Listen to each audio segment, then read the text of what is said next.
The health of my son.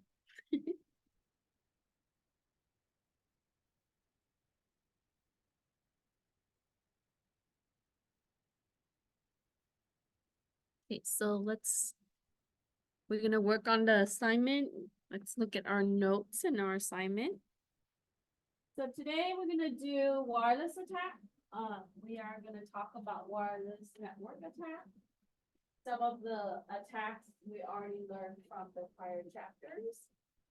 And then we are going to use some of the wireless attack tool. I couldn't integrate the Bluetooth one because we don't have privilege on the actual professional PC. And we don't have an adapter that's separate in order to do the Bluetooth. But definitely I can show you in Cali some of the tools that you have there. You can also perform Bluetooth attack, but we're gonna focus on 802.11 suite today, which is mostly wireless. I'm gonna use Wi-Fi, so we'll talk about the procedure in a little bit. So wireless network attack is just aimed to compromise the security of the wireless access point, wireless router, wireless devices. It could be to the device or it could be to the network segment. A lot of the time this is separate. It is on a virtual LAN or it is a separate segment from your internal network. It could be wireless network that's inside the company or even public network. So you have to really think about how the network is designed, and a lot of the times the attacker would have a certain focus. So when you're performing the wireless attack, you're really looking at intercepting communications. So that means that we have to be able to access the access point, right? Join that network or find way to be able to be scanning that network. And the easiest way for most of the time that you're gonna see is to brute force the encryption or the passphrase or the PIN. And sometimes it will be injecting malicious code. We're gonna see some of that today with the tools for the connected network. So an attacker can set up a rogue access point and lure the people into it to really perform evil twin. So you would see rogue access point is the precursor of the evil twin attack. So in the first question, it asks you, what are the goals behind wireless network attack? Really is to exploit the vulnerability. All attack is, even when we're looking at some of the our attacks that we have learned, is to exploit the vulnerability of the wireless protocols. So the technology that's integrated in the wireless network, right? Someone would examine that type of technology, what kind of service and what protocol that we use. Configuration, that's also played a key. So exploiting the vulnerability is going to allow the attacker to do more on the network.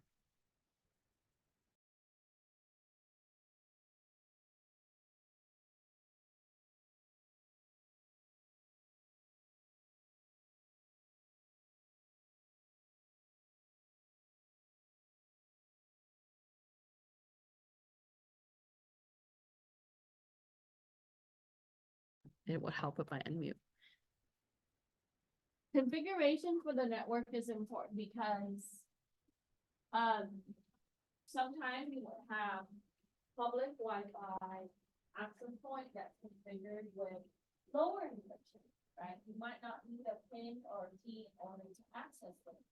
Sometimes you would have more stronger encryption being integrated for that particular access point.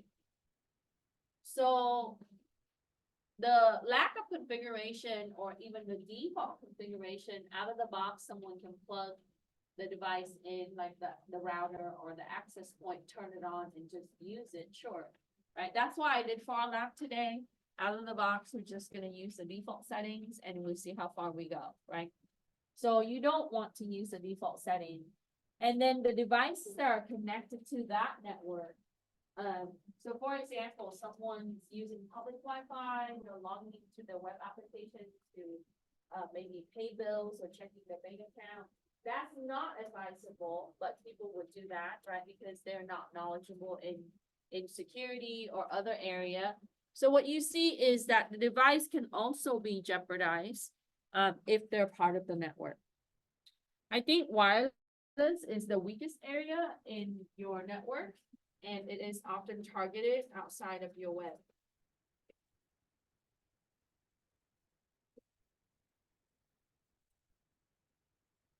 And then on the second question, it asks you, how does an attacker perform an evil twin attack? So an evil twin is simply making another access point that looks like the original access point, right? And that could be wireless router. So the attacker used a wireless device that simply send wireless signal. And you know that Hack5 sells Wi-Fi Pineapple. Wi-Fi Pineapple runs embedded Linux, very similar to your Kali. And then you can run the packages to be able to control the device. So it will automatically duplicate the target that you want to duplicate. So for example, if I have ABC company access point, I want to duplicate that SSID and some of the information for the wireless router. So ultimately, they create a rogue access point. And this rogue access point is a duplicate of the original access point. So with that, they can lure all the people that are using wireless network or in that company to the rogue access point. And then they would run something like Wireshark or Network Monitor to capture packet information, sensitive information, credential, or even session ID, and then be able to use that, right? So ultimately, Evil Twin is a secondary router or access point that looks like the original one, but have malicious intention. They use it to capture sensitive information, credential, or sessions.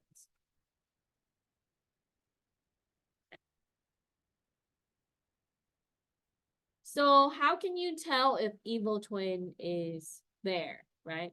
If you see duplicate of access point or SSID for routers.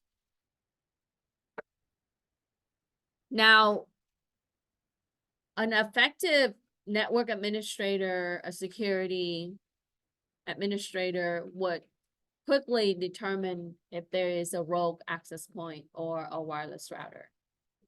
You have to monitor your network and you would see that, right? So if I take my wireless router, rename it as RCCD, plug it into their network, right? Or even duplicate some of it, they should be able to see that, right? They should be able to use the monitoring tool to see that.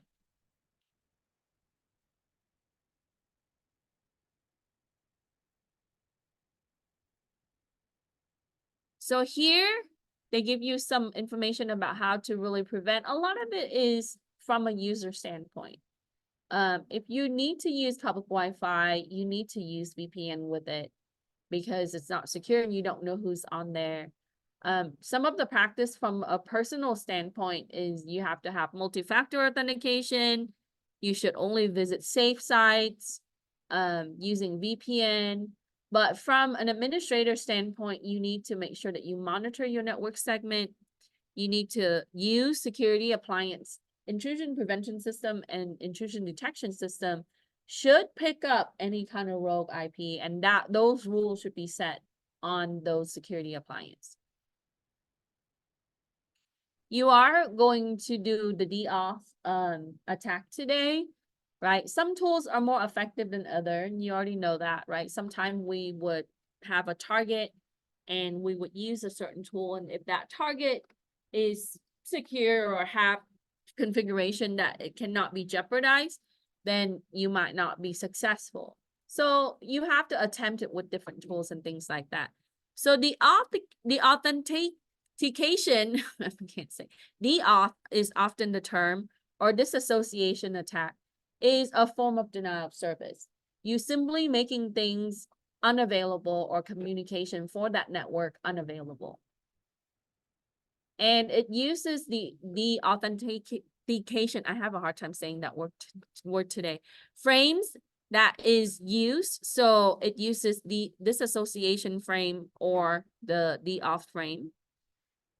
And in order for the access point to send any kind of response to the request, so for example, it's advertising its SSID, a system is going to try to connect to it in order to provide the services and the resources for it. It's going to use some kind of frame for that response to the system, right? In the normal process, that's what's used is the frame. But the attacker would know that, so they would spoof the MAC address because most of the access point is MAC filtering to pretend to be part of that particular network. So before that, they have to really study, right, what kind of addresses the systems are using. And AirPlay NG, which is very common, right? That's what you see with Kali Linux that's equipped with it. This is the best tool for the DAuth attack. So in the second question, what you see is it asks you describe how the deauthentication disassociation attack can be performed. So first, the attacker needs to monitor the wireless network to identify the target. That can simply be done. I'll show you how that can be done. Right? Wireshark is effective if you're part of the network, but you can use other tools to scan, like discover wireless network, discover what kind of encryption certain routers have or certain access point have. So once they identify the target, they would spoof the MAC address of the victim and send the DAuth frame to the access point in place of the victim. So in order to communicate from a wireless device to the access point or the wireless router, right, the frames are being exchanged. That means that the client system needs to send it to the access point. The access point is going to then send the frame in response. So it is a form of interception, and it is a form of man in the middle. But their ultimate goal is to remove that user from that wireless segment and making wireless communication become unavailable for that particular target.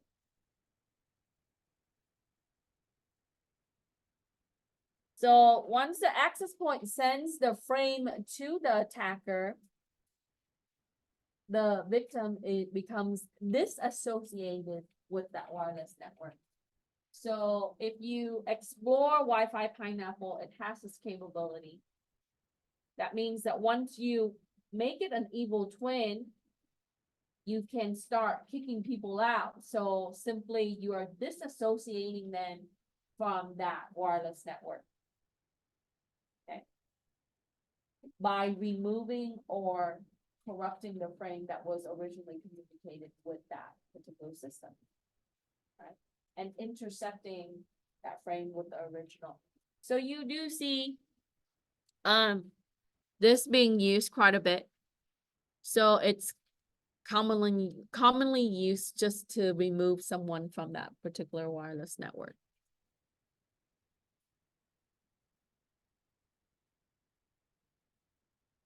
Any question regarding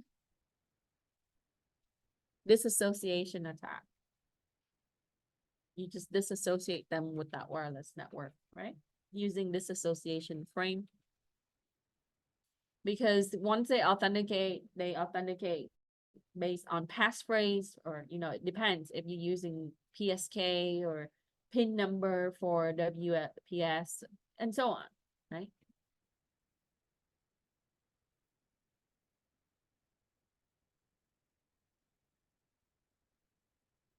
So for the replay attack, how can the replay attack be performed on the wireless network? Replay attack can be wired or wireless. any form of attack, whether you're doing denial of service, wireless attack, brute force, you need to really study and monitor that system, right? Because at some point, you might need to take the identity of that system. So the attacker monitored the wireless network by capturing packets. And the packets really represent the replay attack. That means that the packet is then being resent or replayed throughout the network. So once they capture that packet is then being repeated across the wireless network, causing congestion. So I can amplify the number of packets being sent to that target by resending those packets multiple times. So all that does is it causes the congestion for the network. It would create bottleneck or, just to handle and deplete the bandwidth. So replay simply is a replay of the packets, repeated resend of the packets.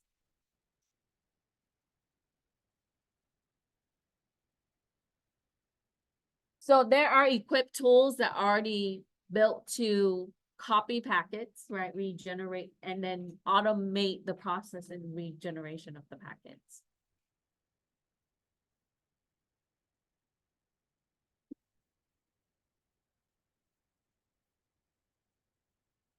Any question? Okay, so you can find some information on the replay attack following, right? We spent a little bit of time on man in the middle in the past and denial of service, but you would see that man in the middle is often integrated with wireless because they have to eavesdrop. They have to, stand in the middle and be able to do interception. And that's how they're able to perform other type of attacks. And then denial of service can take different forms. All that is to make things unavailable, causing some kind of disruption, using vulnerability to crash the network. So if they can't take valuable data, then they will just deplete the resource. So here it talks about the objective behind replay. It looks legitimate. That's the goal of the packets and the resend of the packets. So how can we reduce replay? You can put it on a separate virtual LAN. You can set this through your layer 4 switch. If the switch is capable of handling VLAN, so if you have a switch that's able to do that, you can integrate. So simply VLAN is taking a physical port, a connection point of that switch, and identify it as a virtual LAN. Through that port, we're able to connect many systems, right? Logically, that means that we can put the entire wireless network through that physical port once we set it up as a VLAN. But with that, you need to use a separate IP address, right? And it needs to be routed into the VLAN. The reason why we want to do that is we want to segregate that network from the other critical area in your network. So that way you can identify when they get in and how they access that port.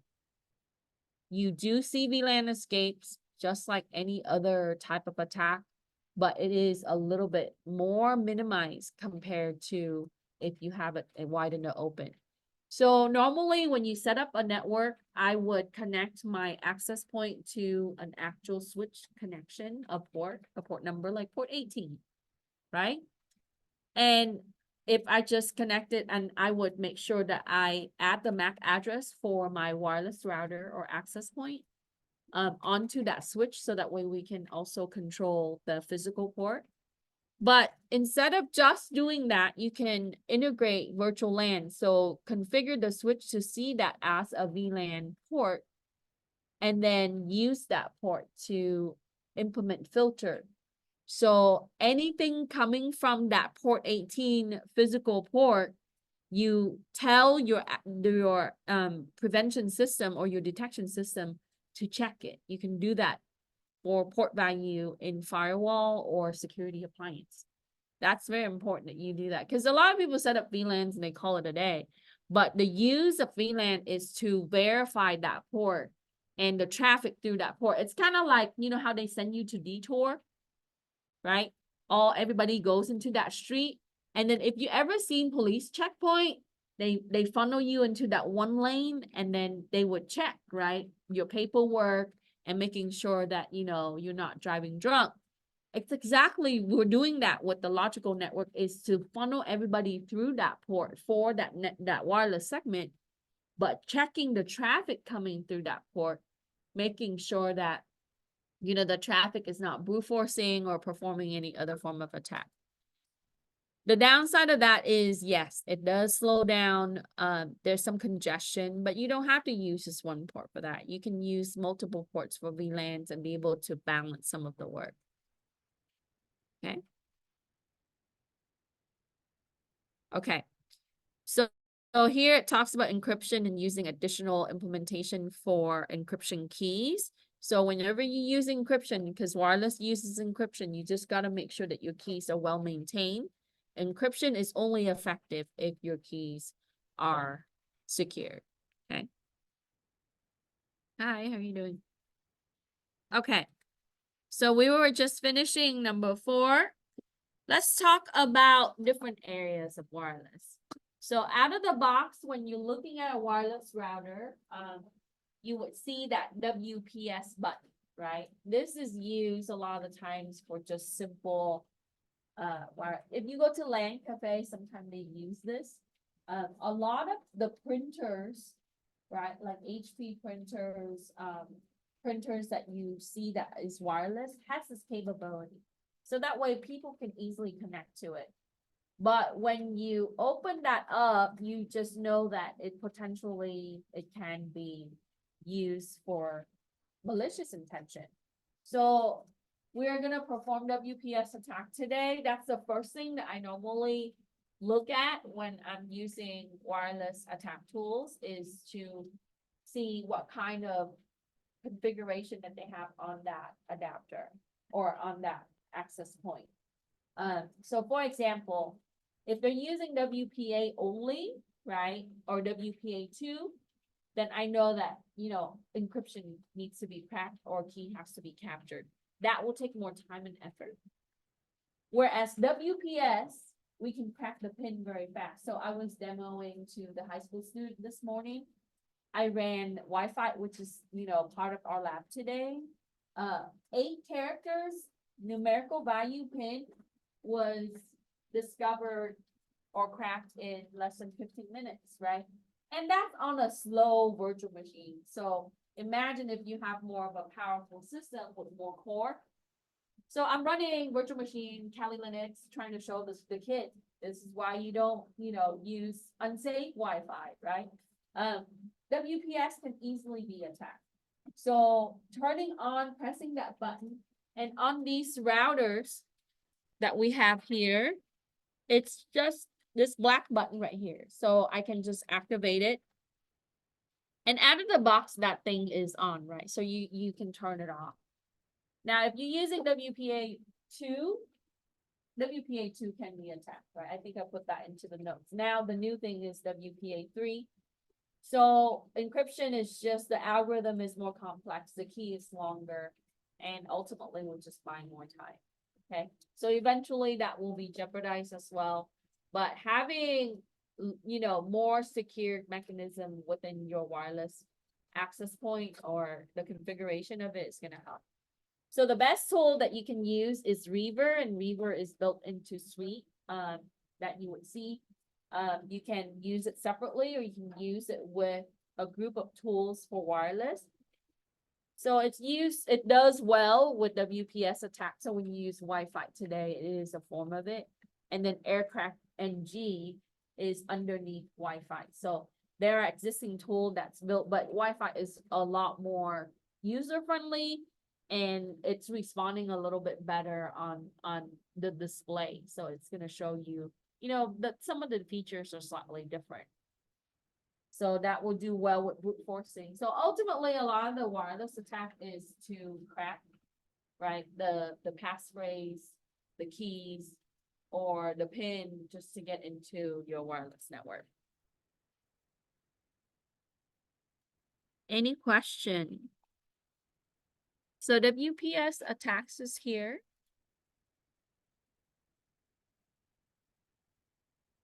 So the prevention for this, we want to, you know, implement tools to detect any kind of rogue access point. We also disable WPS, so we don't turn that on, we turn that off, whether it's a button or it's a toggle on the administration graphical user interface. You can also MAC filter to control your access point. And then you can use the router to detect any kind of intrusion. A lot of the companies, they love using wireless honeypot. So there are tools that we can also use to check to see if that access point is a honeypot or not, right? What's the best way to lure attackers to put wireless on there? So a lot of the honeypot that you see out there are also wireless. So WEP is old, right? That came with the older 802.11 standards. So it used to stream cipher, and stream cipher just mean 1 bit at a time. So it is low in security and it can be easily jeopardized. So when you see access, we barely see some of these now. If you know, you might have household that use old wireless routers or company that use, but everybody's kind of upgraded to WPA2 with the AC, right? 802.11 AC. But you would see this prior to 802.11G. If you're looking at 802.11B or something older, you would see the older encryption being used. So it's just weaker, right? And then WPA only, not the WPA2, is accessible to cracking. And it simply uses passphrase. So again, they can just brute force that, right? And ultimately, we need to change the default configuration, and we need to make sure that our passphrase is longer and more complex. So how WEP attack can be performed, and how can we defend the wireless network against WEP attack? It really consists of replaying the packets. And when we talked about replaying packets earlier, they just duplicate the packets and then resend it, right? Replaying the packet just means that resending it, causing more bandwidth on your network. So that way they can force the encryption key twice, okay, on the network, because the encryption key is then regenerated when the packets are resent. So that way they can crack the network password, because the key is really needed for the passphrase or the password. So if those packets are tied to the keys, so it's kind of like this. Someone needs to access your house. Your family would only give the key when you request it.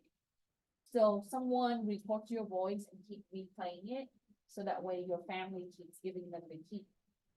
Right? That's the same concept, is when the packets are being replayed, they can use that to get the key, and then with the key, they can perform attack on the password or the passphrase.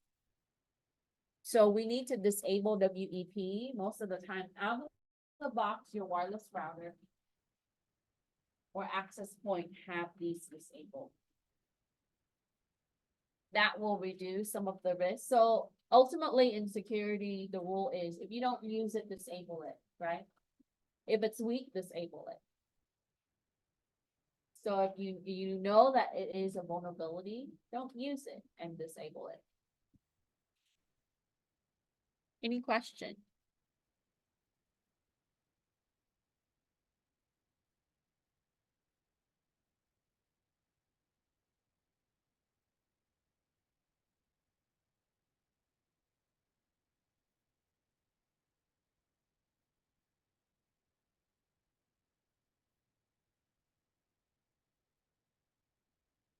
Okay.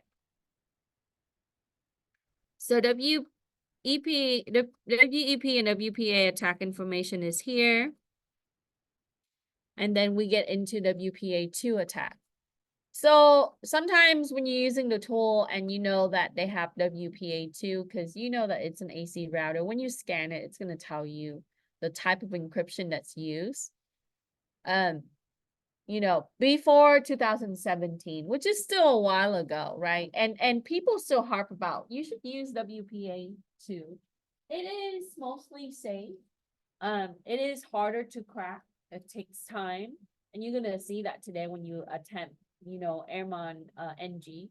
But you know, it's been jeopardized before. So in 2017, crack, it's known as key reinstallation attack, was used to perform the attack.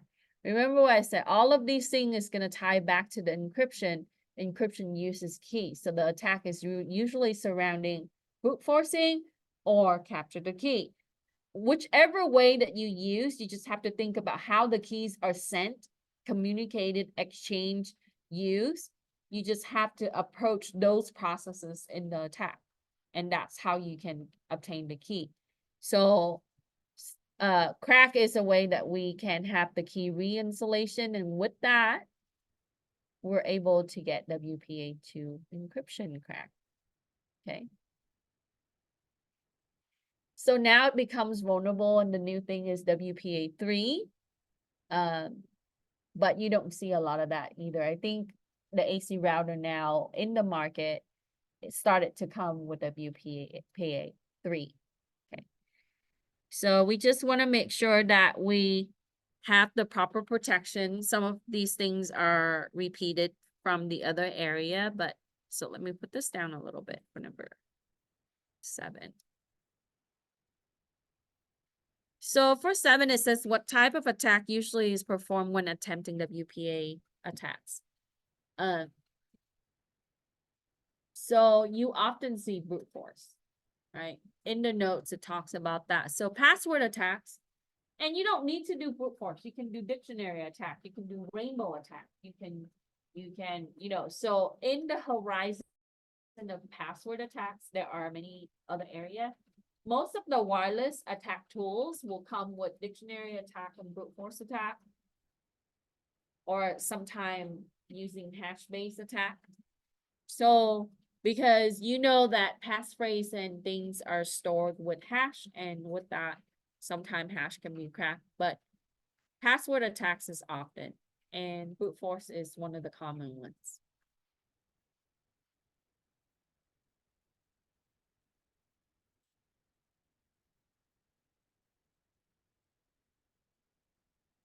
So if you ever participate in National Cyber League, they love using IV attack information or questions, right? Because on wireless, initialization vector is a common thing that you see for attack. So how does an attacker perform that? I wanted to simply put it in 3 steps for you, right? You can read a lot of information online, and sometimes it's a little bit more verbose. So first, you're going to start with monitoring, scanning. And because you want to really see the landscape of the wireless network, so they would start with sniffer or monitoring tools or discovery type of tools to really footprint that wireless network. And as you use the sniffer, the packet information would contain initialization vector. I did this with either you guys or one of the class. If you're using Wireshark, when you expand the packets, you would see IV number. This number is generated, and sometimes the algorithm to generate IV is predictable, right? It's simple. It's not randomized enough, so that way they can obtain that IV from the capture packets, and they would create a packet that contain that IV information, very similar to such an ID. So using that value, the initialization vector, we can decrypt data, because Ivy is used for encryption for payload, right? So they would craft a packet, would capture the Ivy information to decrypt data in packets. And data can contain credential. Okay, data can contain sensitive information. So if I can get it into plain text, so when you're doing this attack, ultimately at the end of the attack, you see everything in plain text. So this attack is normally used with TLS, with some form of encryption for secure communication. So something like, you know, before the session. Hi, how you doing? Good. Any question? So we'll start with scanning the network, looking at the packets, right? If you're performing this as a pen tester, once you get the packet that has initialization vector. But keep in mind that when you do this, you need to capture hundreds and thousands just to compare, okay? Even using the tool. So the traffic needs to be enough so that way you can predict, right? The pattern of that value, because IV values are generated from a certain system and it would use a certain pattern. So if you're only capturing one, you might not be able to go about doing it right away, right? So I think when I looked at some of the NCL questions, the National Cyber League Challenge question, they only show one packet, but that's assuming that that's one out of many. Sometimes it's like 8,500 you have to capture. So all of these things take time. I can't emphasize that enough because a lot of people think security is very cool. It is, but it takes time and it takes a lot of patience. And sometimes you have gone through all of this, but you don't get what you get and you have to go back and redo it. Okay. So it's not wasted effort, but every time that you do that, you learn something new. You learn how to be more efficient. You learn how to use a certain approach. It's always important. So how can you prevent that? Remove encrypted knots. Okay. And I define that those are arbitrary values that will be generated. You can use 128-bit random value for IV because 128-bit random variation. So for combinatorics, that's a lot if you're looking at 128 bits. Okay, so the size itself, make it a little bit more lengthy is going to be helpful, but it needs to be truly random. Because if it's not truly random, if it's using certain seeds, so let's say that if I start with a certain value like 1 and it's generating a pattern, it is definitely predictable. So you want truly random generator to be used for a certain size for IV.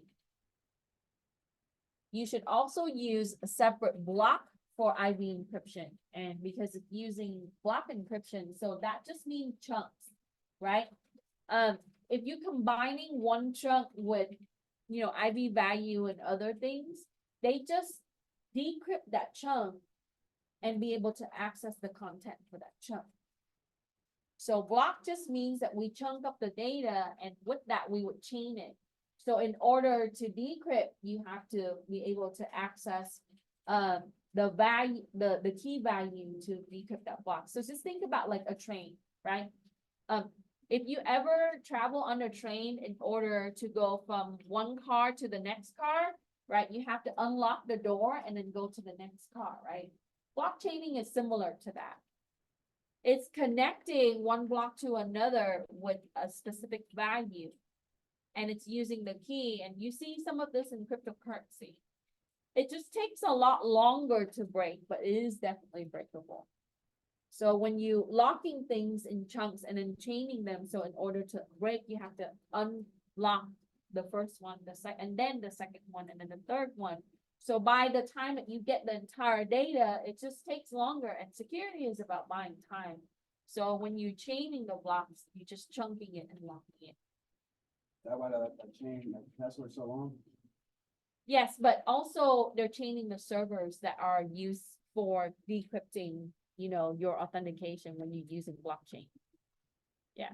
So it's not just one system, it's actually unlocking it as a chain. Yep. That's locked, right? Any question? And then adding 16-bit field into the extended packet length.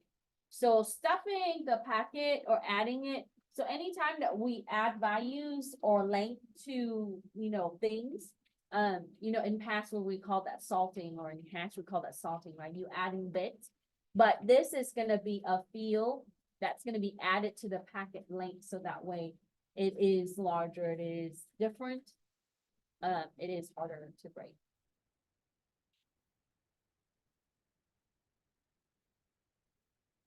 So a lot of the notes content, as if you download the book and use it on Kindle, right, I just didn't use the textbook. The textbook has examples, so it's easy for you to read.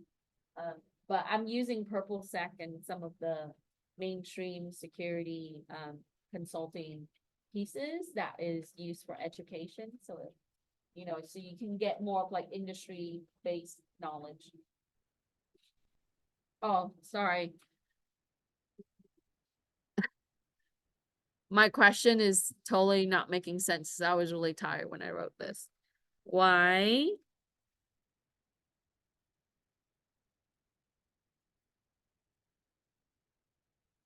T-kip shouldn't be used in, so just take out that us. Okay, so next we're going to talk about TKIP. This is a configuration feature that you would see in your wireless router, right? You might have it at home. You can go home and check, likely that you would use it. So TKIP uses message integrity check, or MIC. This uses a weak algorithm, and it can fail when the attacker observe it and decode it through the packets. So if you are using TKIP in your network for organization, for wireless, or at home, right, you want to consider. So in business, they normally, the next one is going to be using AES with enterprise level. So you have to have user accounts, right, for each individual device. Do you ever see this now at a lot of the hotel when they have secure wireless? Is you have to sign up with them to be a member, and then you have to log in through that membership. So that way it is an enterprise level. So whenever that you see enterprise wireless integration for authentication and encryption, it would tie to the credential. So let's say that, you know, some hotel would charge you for additional data in Wi-Fi, for example, they can tie that into your account. So it is a little bit more business oriented, but it's really good that they do that, so that way they can check who's logging in and who's doing what on the wireless network. You want accountability always in every part of your network. Right? So simply it's just because message integrity check is weak and it can fail, and when that fail, they can decode the packets. And packet can contain a lot of important things like credential, you know, information about your system.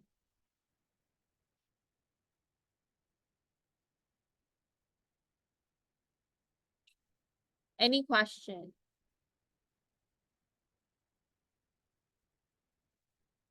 Okay, so some of the attack, we talked about password attacks.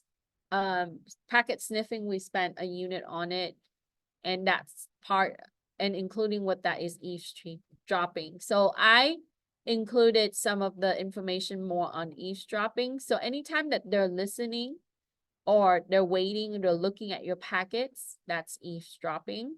They can obtain, you know, important information like login credential, financial information.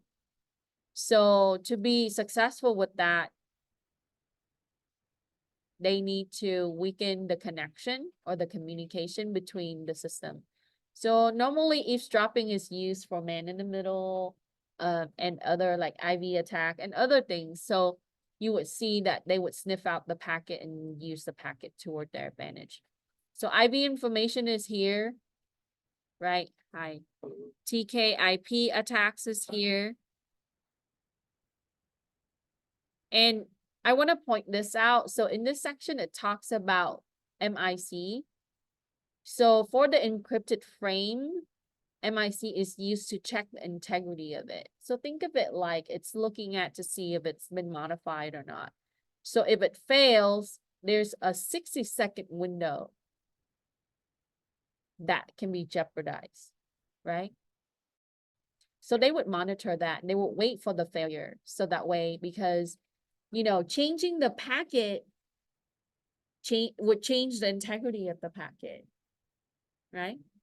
So that 60-second window is important. So, and then sometime, you know, the system will shut down. So the wireless router, you ever come across issues like your wireless router is not responding, your client system is not responding, right? Sometime that can happen on both, so.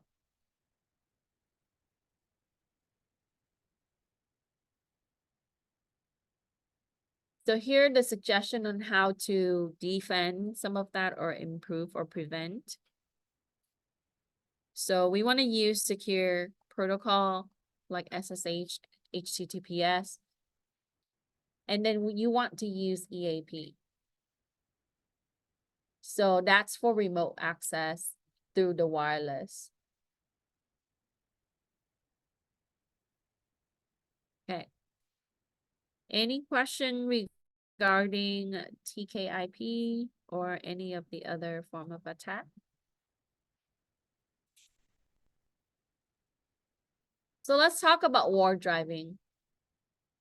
This is not as popular as it was in the 90s and the 80s because back then wireless network was not abundantly available, right? Especially public Wi-Fi. But it's still being done. Why? Because attacker likes to share what they find. It's a way of keeping that community alive and well. So war driving is about going around the neighborhood, driving in your car with your laptop nowadays, with wireless antenna or your adapter, looking for signal of wireless. And wireless could encompass other things outside of 802.11, your wireless technology that you use for a internet connection. It could be NFC, so you have signal reader or Bluetooth, right? But they would war drive, they would go around and look for weak wireless network or wireless network that has gold, right? Important users on there that disclose information. So NetTumbler is commonly used. You can find information. I think I put a link for NetTumbler on there, but you can also find it online. So really, to protect your network from war driving, turn off your SSID broadcasting or beacons. Right, there's that little check box. You can check it to stop it from sending. So if everybody's already added to your wireless network, why does it need to advertise? So when it broadcasts, it's gonna say, hey, I'm here, connect to me, right? That's the job of the wireless router. It's gonna say, this is my name, connect to me, give me the proper credential and you can connect. So if you disable SSID beacon, and there are ways that you can find things that are disabled, but you know, that just takes more time and effort. There's no way like to make your Wi-Fi or router like give out signal but only certain support. Yes, you can. Use specific antenna. So your regular wireless router is 360-degree. So if you want it directional, then if you're talking about physical space, so for example, like I might implement wireless for a hospital, but I don't want that signal to leak into other area. I can use specific type of antenna to be directional. You can also use blockage glass, water, heavy metal walls would do that. So this is why when you go into places like building, you see fountains, not for feng shui, but it's really placed for other reasons. Really? Because water bounce signal very well. Really? Yes. So I could buy like a lantern or something from Walmart or? You probably better buying it online. Yeah, they have directional antenna for specific. They don't act wise? No, you can find it all over. Maybe even Amazon. Okay, change wireless router and access point default settings. Use encryption in wireless communication. You can set filter for MAC address. But ultimately, you don't want them to see your network configuration that's weak, right? So don't use admin username and password because that's usually most router comes with. Make sure you have strong encryption for your configuration for access. And then MAC filter just to prevent other system that's to be added to the network.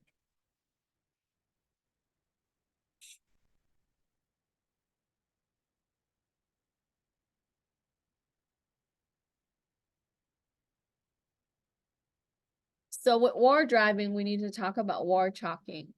So after this class, you need to pay more attention to pavement, street lights in your neighborhood. And if you see markings, someone is war driving and war chalking in your area. And I've seen it. I've seen it in Moreno Valley. I've seen it in Riverside too. It's still very alive and well.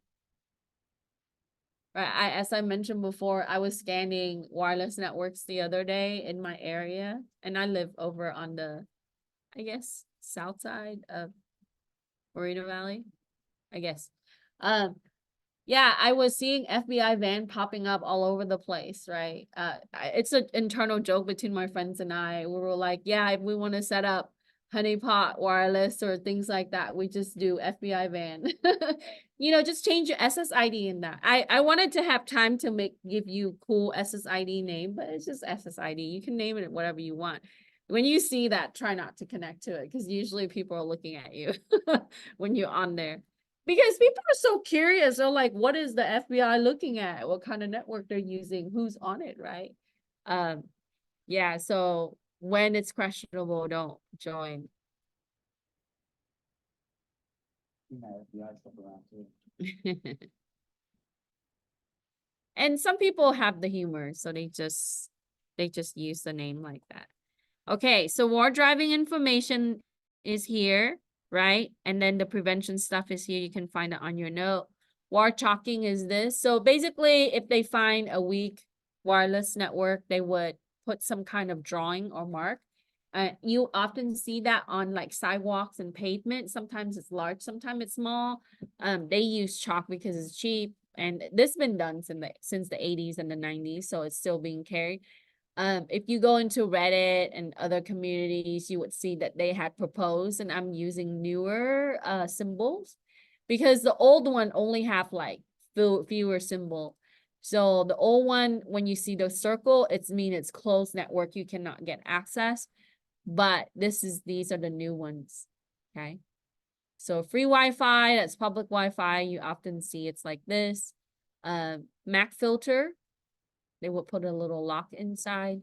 A lot of times you see some symbols on the street lights because, and then when people drive by, they might see it. They would know that area or that house or that business would have it.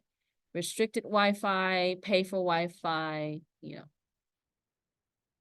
So I just want to show you. And then they put honey for honeypot.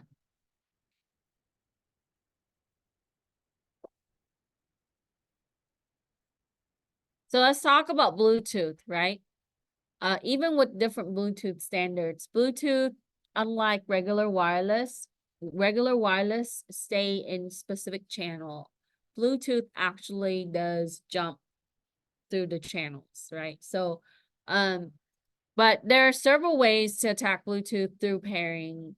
Some of it is to really access the smart devices through Bluetooth, to be able to obtain sensitive data through text messages or email, access contact lists, stuff like that. So you would see blue jacking, blue snarfing, and blue bugging. Those are the common ones.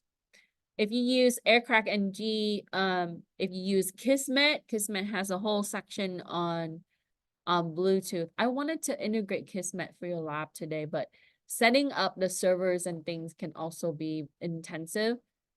Maybe in the future, when we have more time, we would do an overall with wireless and other things. So for the next question, it asks you, what exploitation is performed with blue snarfing attack? What type of tools are used for blue snarfing attack? Blue snarfing really exploit the thing called OBEX, Object Exchange Protocol. This is used to exchange information between wireless devices, like your Bluetooth headphones with your smartphones when you're listening. It allows the systems to convert analog, right, digital sound to analog sound and vice versa. So when you're listening to online streaming radio, all of that is digitized. It arrives as digital signal. Your system goes through decapsulation of that signal and convert it into wave sound, which is analog signal. So using object exchange protocol, it's able to send these signals back and forth between your headphone, your Bluetooth headphone, and your smartphone. Okay. Or even in some cases, if you're using Bluetooth for other things, not just headphones, right? You would see that that's being used to exchange information and data across. It is vendor independent, so it is used across all the vendor, whether you're buying, Bose, Sony, or other brand, HP, etc., right?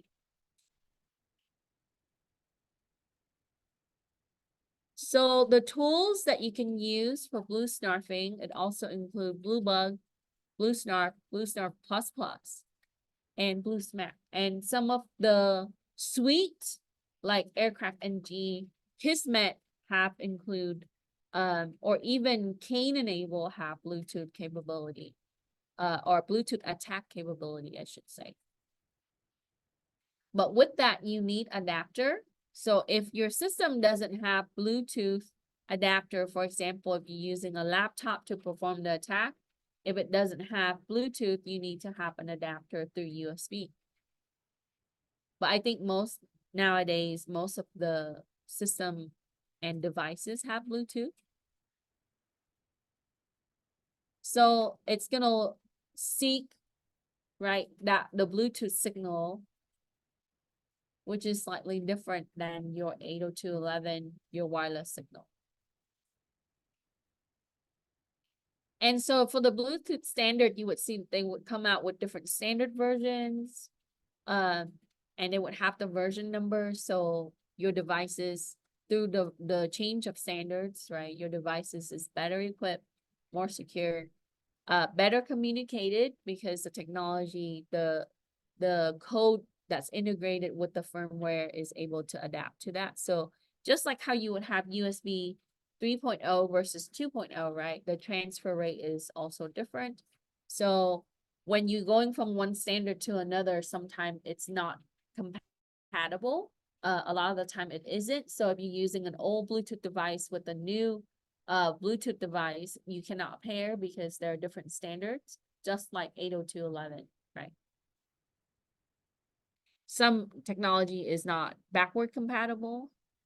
We like to have backward compatibility so people can upgrade in technology. That's what normally happens, but sometimes it isn't.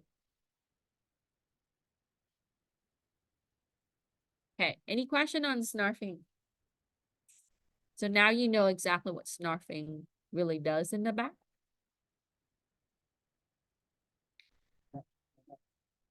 So let me put that down to the next one in case you're still working on that. And then for blue bugging attack, what type of conditions must be met? So any wireless attack needs to be in range, right? That means just like how you're using Bluetooth. I have a tendency to, if I'm listening to music or something sometime, I'm walking around and doing other things while I have my headphones on. And when you're out of range, you just lose that signal, right? Just like wireless. It's really line to sight. So if anything is impeding in the middle or if you're too far away. So ideally for Bluetooth, if you want to perform the attack, it should be within 10 meter. 10 meter.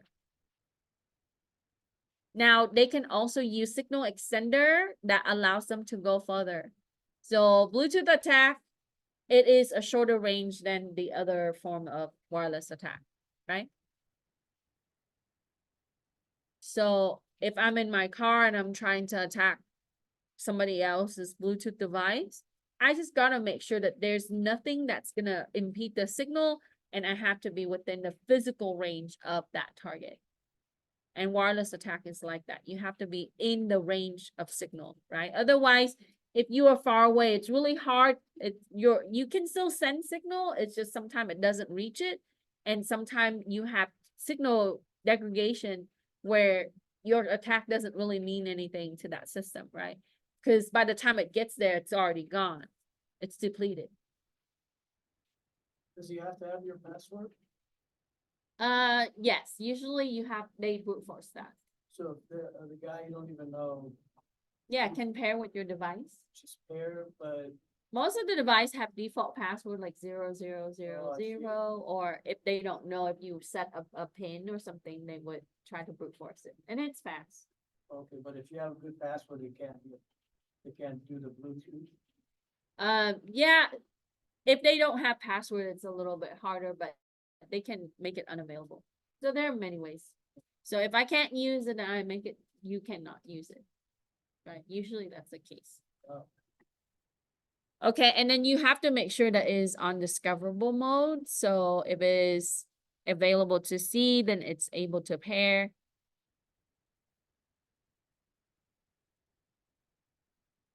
Okay. And then there are additional information on the Bluetooth on the notes. But let's talk about jamming, right? Jamming is just a way to use sensor that we can cause the sensor to not read the signal. So you would direct malicious signal toward a sensor to cause the sensor to be depleted. So it's not able to understand that signal, and eventually it would try to understand that signal and use up the battery life or network bandwidth or storage. So it is a DOS, right? Denial of service. So when you make it unavailable for the legitimate user by jamming it, you are performing a DOS. So jamming attack is to cause a sensor to not understand real data by giving it bad signal. Or you can also have, so there's overlapping signal, there's impeding signal. Like for example, you might have bleed of signal.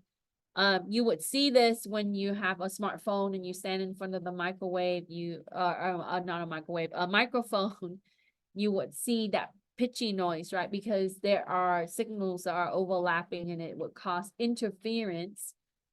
So you would hear that pitch, okay?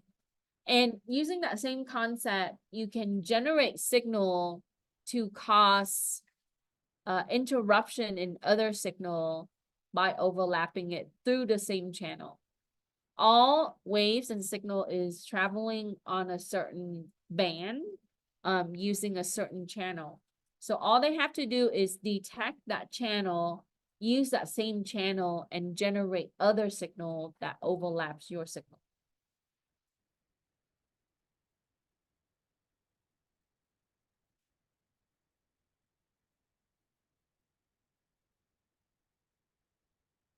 Any question?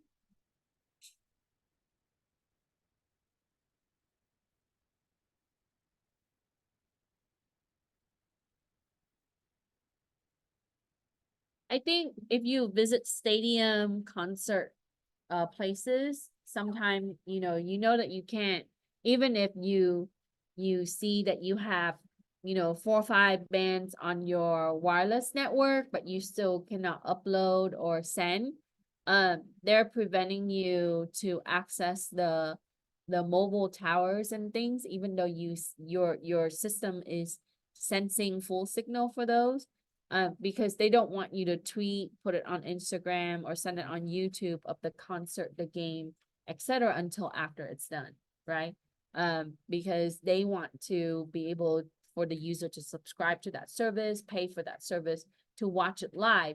Why would I pay if I can find someone else's YouTube video that's streaming live that has, the concert, all of those things? So if they're making money, sometime that they would use signal jammer to prevent mobile devices from sending signal out to the mobile service provider towers.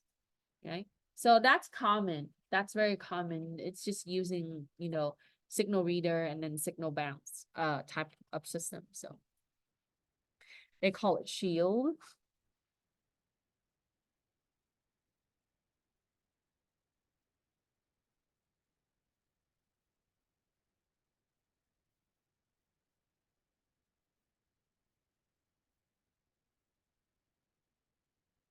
So Wi-Fi jamming is here.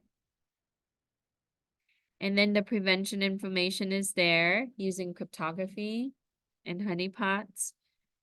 So here is data emanation attack. It is a way to attack the data through analog output. So a lot of things are analog. Your voice is analog, right? Sound is analog. Back in the day, we used to have cell phone, right? Your parents or your grandparents. My generation started with that. So those are analog signal-based system. So when you gotta punch in the number and then when you press call, it then convert the analog signal to digital and send it out. Now everything is digitized, right? Your data arrives, your sound is converted into digital signal before it sends it out. So it goes through encapsulation that way. So analog output device would then be jeopardized for data compromise. So they would do this through things like, you guys, I think about this all the time when I pay for gas with my credit card or my debit card, right? You insert and then it asks you credit or debit, you select debit, and then you punch in a PIN, right? And you notice, or even at the ATM, right? The beeps are different for numerical values. At some system, it's the same, but the majority of the system, the 1 is different than the 2, is different than the 3. So in data emanation attack, they would listen to that. They would look for lights. They would reflect it. So because the sound for your keypads are different, it is a way that they can reuse your PIN. So that's ultimately the type of attack, is to look for light, right, which is an analog signal, to look for sound, which is an analog signal, or even clicks, or eavesdrop on conversation for the data. So to block signal, we would use a thing called Faraday cage. This is a form of shield, and you see this professionally used in stadium, concert hall, etc. So that way data is not leaked, right? Even analog type of data. Okay. So to prevent it, to make sure that your access point is not near the outside wall of your facility, because the signal will bleed, you can use the shield with that if you want, or some kind of blockage mechanism. You can conduct site survey to look at coverage area. Where is your signal is going to die, or where is it most heightened? And you would then know the optimal placement of your access point to prevent signal from going to a certain boundary. You can implement cage or shield to reduce signal bleed, and that can reduce data emanation attack. And then, of course, we can use encryption for data transmission. And we want to implement firewall for our access point.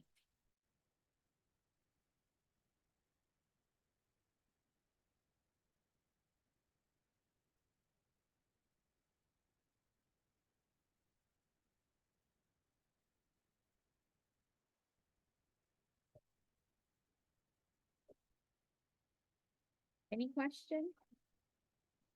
Almost there. So let's talk about NFC. Most of our credit card, bank card, a lot of these things have these chips, right?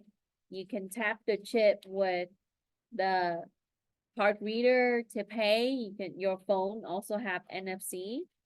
So it is used in many different ways for convenience. And with that, we would see also security issues. So NFC stands for near field communication. You see this with smart TV, smartphones, smart devices. It's basically everywhere. It's usually integrated. I have a grammatical error here. It's usually integrated with, some kind of physical chip, and that chip would send out signal, and we can have a reader for that, right? So for example, when you're paying with your credit card, when you're doing a tap, right, with Square or whatever, that's a reader that's receiving the signal from your debit card or your credit card, okay? And then you can also pay with your phone, like Apple Pay, Samsung Pay, NerdWallet, all of those things, Google Pay, all of those use the actual chipset or the chip inside your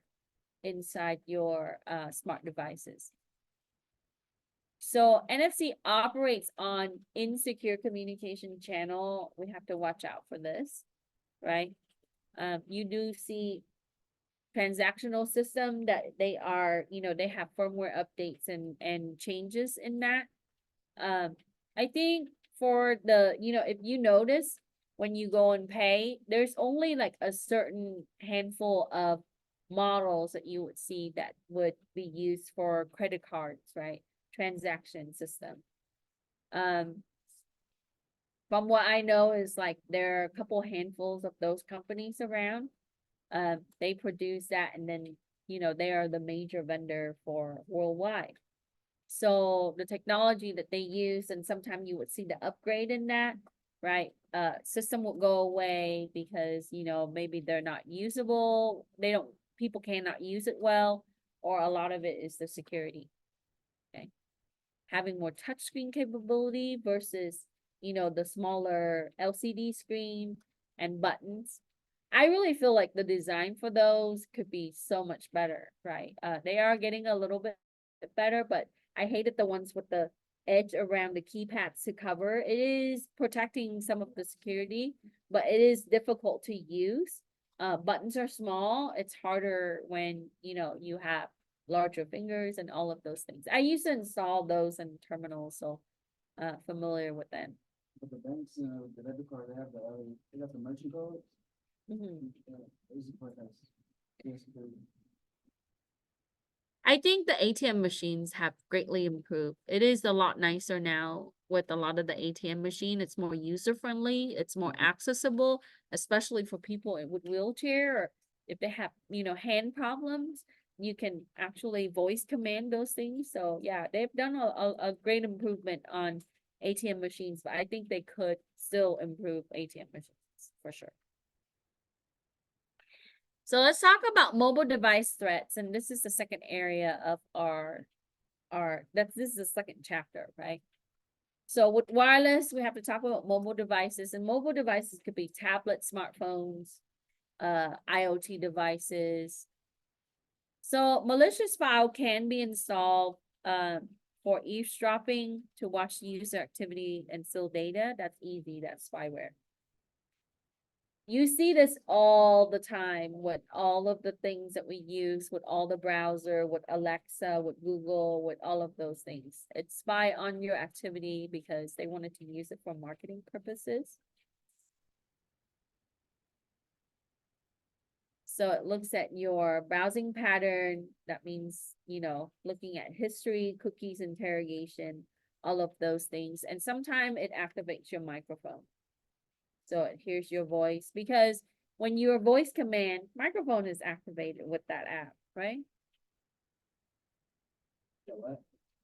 Yeah, like if you call on Alexa or Google, that's voice activation, or even Siri.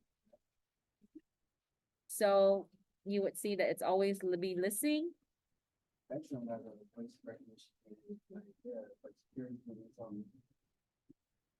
Yeah, I'm only using voice command on my smartphone, only because sometimes I'm driving and I need to ask it something. But you can disable some of the functionality. If you have private sensitive information at home, you don't have to use those smart devices, but it's convenient.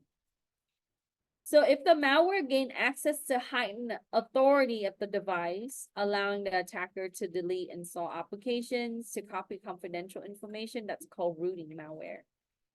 And it's particularly used on devices that can be rooted, which is your smartphone, your tablets. And we understand that root level is administrator level. It's a level that you can have full access. So this type of malware have elevated privilege. So it's able to, modify your application, install additional code or application, and, funnel out your sensitive information, like your text message, your contact list, your sensitive data.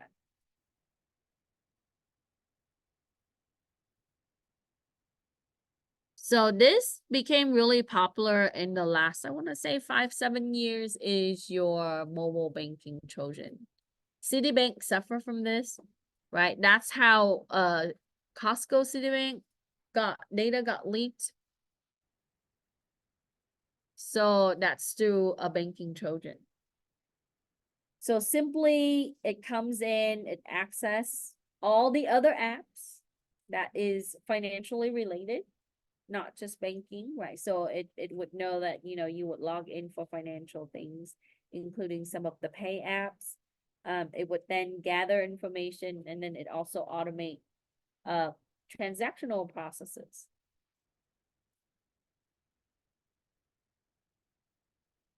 And then you got the SIM swap. So this is a newer attack. I spent a little bit of time kind of dig into this area and see. So if they want to impersonate you, and this is often done with identity theft, I actually have a childhood friend that had happened to her. She is pretty well off. Somebody has impersonated her name. She has a very common name. This person went into the Bank of America, withdraws thousands of dollars from her account, and simply started with the smartphone. Going into Verizon and said, hey, I lost my phone. Have a fake ID or maybe some form of ID to provide with the legitimate name.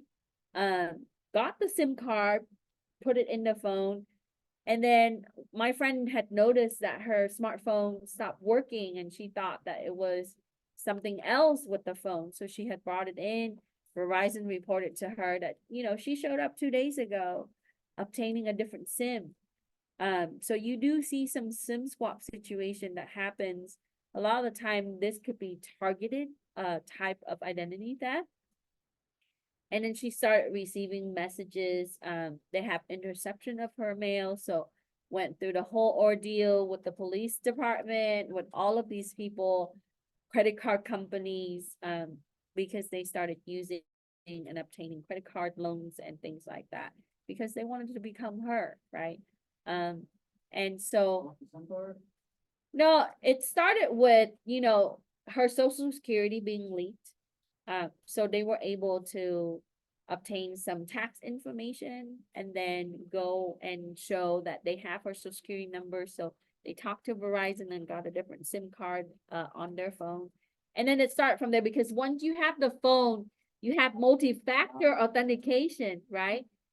That's text message with reset password, and there it goes, right? With bank account and all of these things.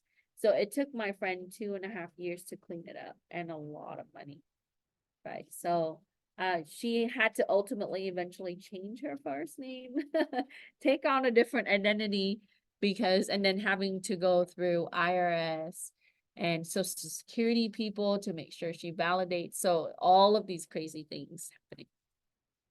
Okay, for the last two, you are gonna use Mitre, and this, instead of just giving you the information on notes, because it's already on the website, you can go in and you can look at some information. This is particular to mobile devices, so how people can bypass lock screen, a lot of it is brute forcing. Okay. Brute forcing, or so to bypass lock screen, a lot of it is, if so on my smart device, if I'm not authenticating through my biometrics, which is facial recognition or fingerprint, I would be able to use swipe, right, or pin. I'm sure that yours is similar. All the smart devices are kind of like that. So they can biometric spoof. They can unlock code bypass by brute force. So just trying to use different value. There are tools for this. And then using exploitation of the mobile device to bypass the authentication token.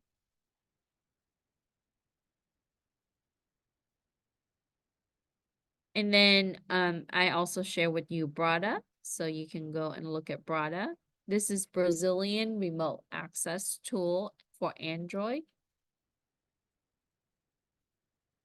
This is an Android malware strain, so it's focused on that particular platform. Yeah. There are other variants of Brada. This is why malware is so hard to track, because once you have one, there are 2 new ones of that variation.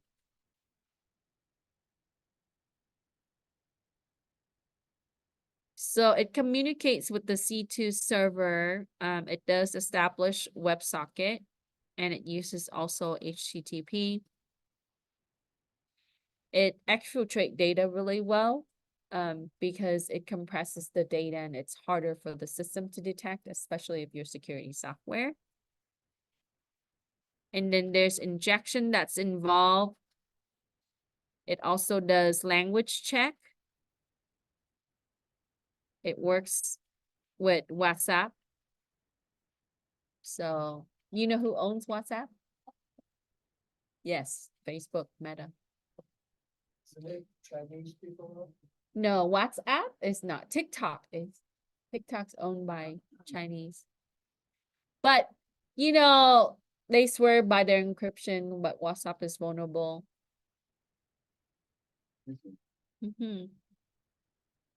So there's so many things that Brada can do. So you just gotta watch out for it, especially for the Android area. Putting out all this crap. Yeah. You think they're gonna ban TikTok in America? It will be a difficult task. Yeah, it's difficult task. I mean, if laws is passed, people will have to follow, but will they follow, right? We don't really use national firewall like a lot of the communist countries, so it will be a difficult task. Remove it from the app list is not enough. There are ways to install apps, so. Okay, so answer the questions as you go through. You can look at information from that website. My way of showing you some resources relating mobile threats and mobile attacks. It's always good to go back to Mitre to keep update with it. there are a lot of really interesting things that you can find there. Okay. Okay. Any question as far as the assignment? So use the website information, answer those questions that I had posed. And then I also put down the software. So Escobar is the other one. And this one does well with things like audio capture, also call control, lock screen bypass, location tracking, all of the things that we use on our smart devices, right? And it includes it has that the permissions that's enabled through the certificate, and then video capture. Imagine that things just turn on to record your surrounding and your, they're already doing that through your smart TV that's listening on the microphone, but your camera is activated. This is why they say that, webcam should be taped when you don't use it, but it's hard these days because we require remote access for a lot of different things. So like remote Zoom. I'm gonna end this session so I can have the video.